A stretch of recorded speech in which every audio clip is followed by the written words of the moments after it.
Okay, I have a Sargent signature LFIC. This interchangeable core has two types of key.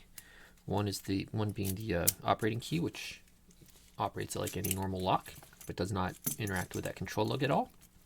And another one, which has different bitting at pins 3 and 4 to interact with that control lug there.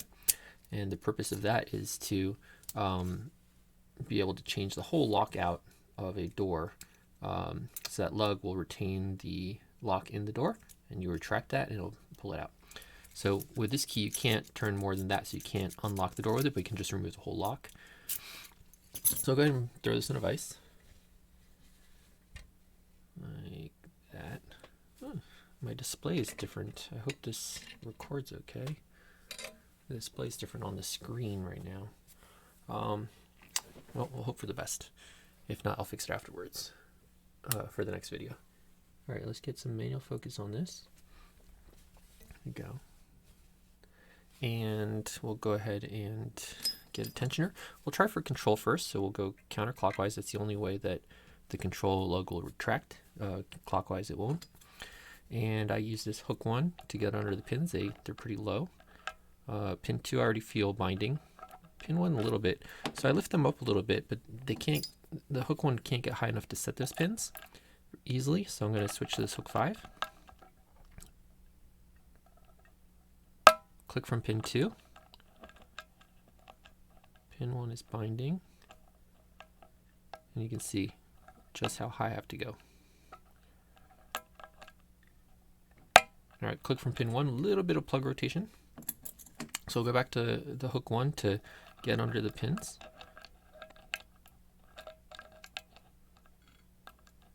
All right, I feel a binding pin here. Pin 5, 6 is loose. So I'm going to switch over to the hook 5 to be able to lift that further. 6 is loose. Click from 6. All right. 3 and 4 are springy. 6 is binding. All right, click from 6.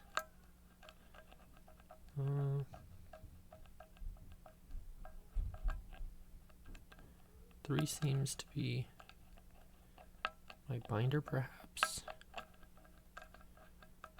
All right, a little click from 4, but I don't think that was my binder. I think 3 is my binder right now. Switching to hook 5 to lift a little higher. All right, I think that might have been a click. Checking to see if I feel anything. Oh, double click from 4, I think that was. So the issue here is that I believe the control shear line is the first one for 3 and 4, and the second one's operating. So this means that checking 3 again. All right, I think I overset 3 by a lot, so I let it drop back down. Check again. All right, 4. I think that's 3. Go back in with a high hook for 3.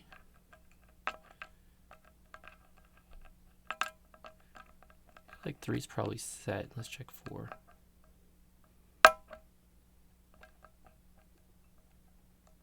4 seems to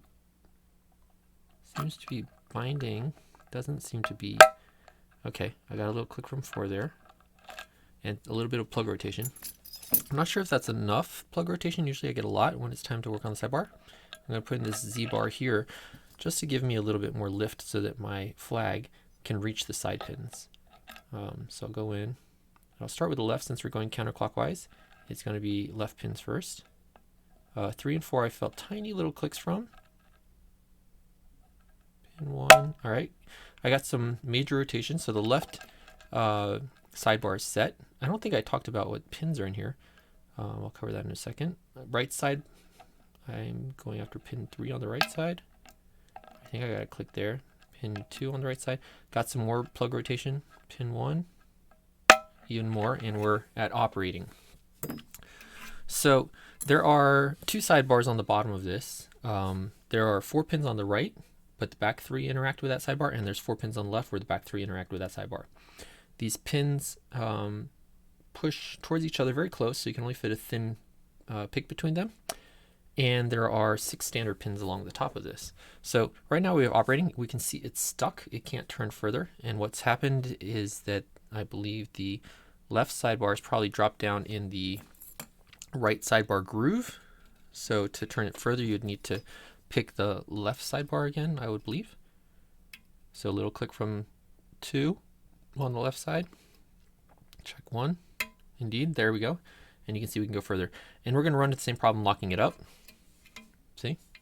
So again, the left sidebar, I believe, fell into the right sidebar's groove. So you need to pick those again.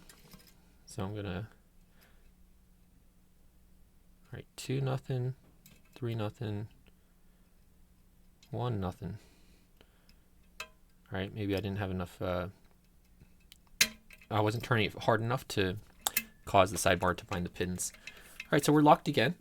We did not get to control like I hoped. Usually I'd do operating clockwise like this. And I'm just checking one thing while I'm in here. Yeah, so usually I'd do control clockwise, operating clockwise, so that I don't have to mess with the control shear. But since we didn't get it, we'll try for control again. Remember I said I felt that double click on 4, and that's what made it so that only operating was possible. All right, so it's the same thing again, because 1, 2, 5, and 6 are the same between the 2 keys. So only 3 and 4 we have to pay attention to getting to the right shear on. So I got a little click from 2, little click from 1, little bit of plug rotation. I remember I have to go back to 5 now, I think. Indeed. I got a click, but that wasn't 5. I think maybe that's 4. So, because I know 5 has to go up further.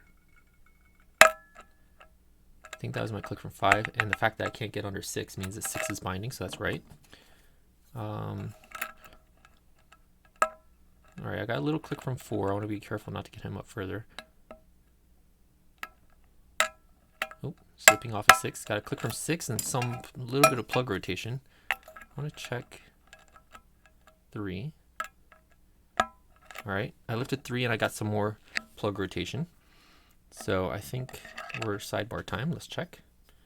All right, I'm going to start at the back. All right, little tiny click from 2.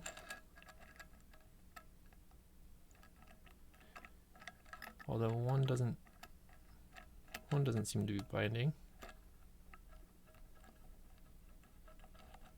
3, 2, 1.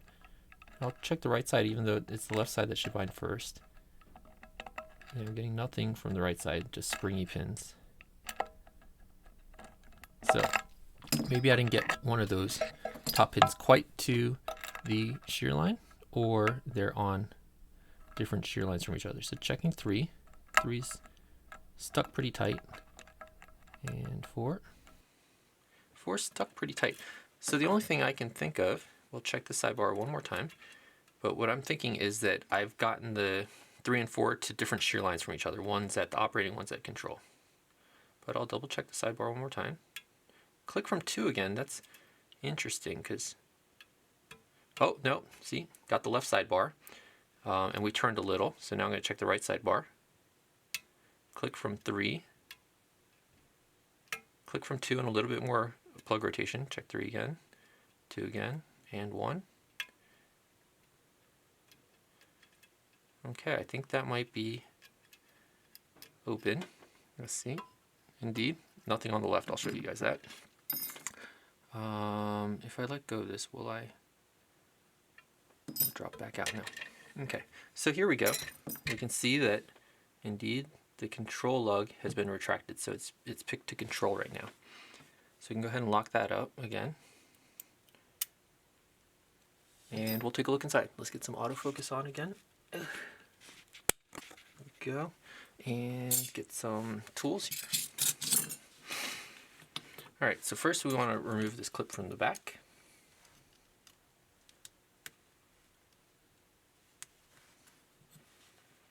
There we go. And then we'll want the operating key. There we go. Gonna want to shim this because there's going to be a gap in the follower. There's also a little ring gap in the back here. I don't think that matters, but what matters is that the key sticks out the back a little bit. So I'm going to use this slot to go on there, and that presents a problem to potentially dropping pins into that. Usually not a problem, but better to be safe than sorry with the simple follower. All right, so now that we got this out, I'm holding the bottom because there are two sidebars down there, and I do this every time I flip it and then I drop out key pins. All right, so there's two sidebars here, and nothing special on here. It's just a straight bar like that. Okay, straight bar, and there's another one on this side. Same thing, straight bar. There's four little springs. Let's see if they fall out. Three of them fall out, and the fourth one right here. Okay, so there's four little springs there. They're tiny. Don't want to lose those. Pull that. So you can see operating. Let me put that back in. Operating key obviously gets all of them to the shear line like that, so you can open the lock. Whereas control, this is control. You can see doesn't do anything with pin 2 because that one fell out right here when I was pulling the key out. You can see it doesn't lift 3 and 4 quite high enough because what it's doing is lifting the other one up to the shear line. I'll show you that in a minute. But other keys, they might have one higher, one lower. It can be any different mix on 3 and 4 to get the difference between the operating and control keys. So let's go ahead and dump these pins out. Oops, I jumped to this. All right, so those are 6 standard key pins. And then we'll go ahead and look at the top. Get that shim out. And some tweezers. One is just a standard pin. And there are different size springs in here for the control pins because they have a taller stack. All right, so the first control pin, what I'll do is I'll turn it to catch it in the slot. The spring doesn't have enough power to push it past, it looks like the one driver pin, but there's another one in there, so I'll go ahead and dump that out. There's the other one. And this one is a little cup shape, and the cup receives a smaller spring.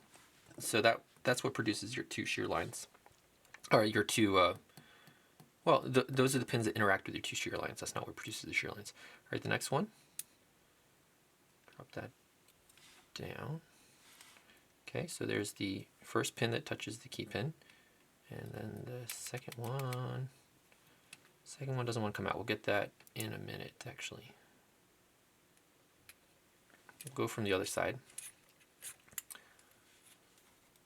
Pin 6, and spring, and pin 5, and its spring. All right, so we couldn't get to that top pin of pin 4, so if we take this out, there it is sitting. It's a very short one, sitting on its spring. All right, so what's going on here? That's the shear line for control, okay? So you want to release these two in order to be able to turn this lug, okay? This control lug. But not only these two, you need to release the other 4 to allow the plug to turn as well, because otherwise those 4 will hold that in. If we were to load this in like that and just load pins 3 and 4 like that, put this control one on and load the rest of pins 3, hopefully I put them in the right holes, and 4. Okay, I think I might have gotten them backwards, but let's see. We'll see. We'll use our control key. There we go. And this should lift. All right, got them backwards on the. Did I drop? No, it just fell. I think I got them backwards at the operating. So you can check. Good testing here. we'll put our operating key. So if you're trying to figure this out, put your operating key in. You want to make sure you get your key pins right for numbers 3 and 4. So I'll put that in number 4, that's right. And I'll put that in number 3. So I got that right. So I got the operating right. And now what I want to do is I want to get the control right. If I put the control in, you could put the control in. Sometimes you'd have to put the sleeve on first if your control lifts these above the operating shear line. And now you want to drop in your control pin. All right, so that's, let me make sure they go in. That looks okay. Am I on the camera? All right, so now you can see with the control, they're both lifted to the shear line there. But I can't turn this independently of this lug because it's lifted the operating pins either too high or too low, and some pins are blocking it. Now if I were to get that back down, put the operating key in like this. I don't see how much time is on the screen. My display's all changed. You can see it's lifted the control too high. So the control's not going to turn, but the operating can turn, right? So that's how you get your 2 shear lines out of this. What else do we have? We have, I should take these out again. So pin 4.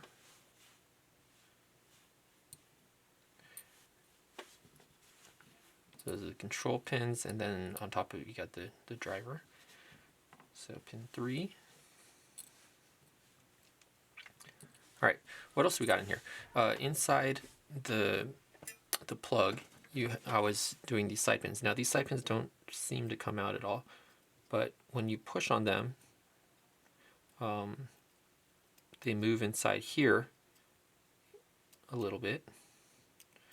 I don't know if you can even see that, but there's a gap in these side pins that you need to get them all lined up so the sidebar can drop down into that channel.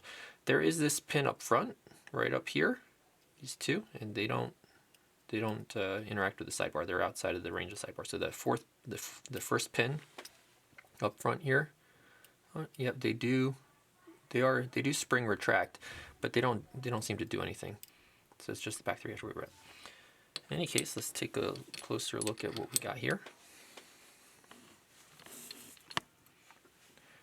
And that is the Sargent signature LFIC. All right, thanks everyone.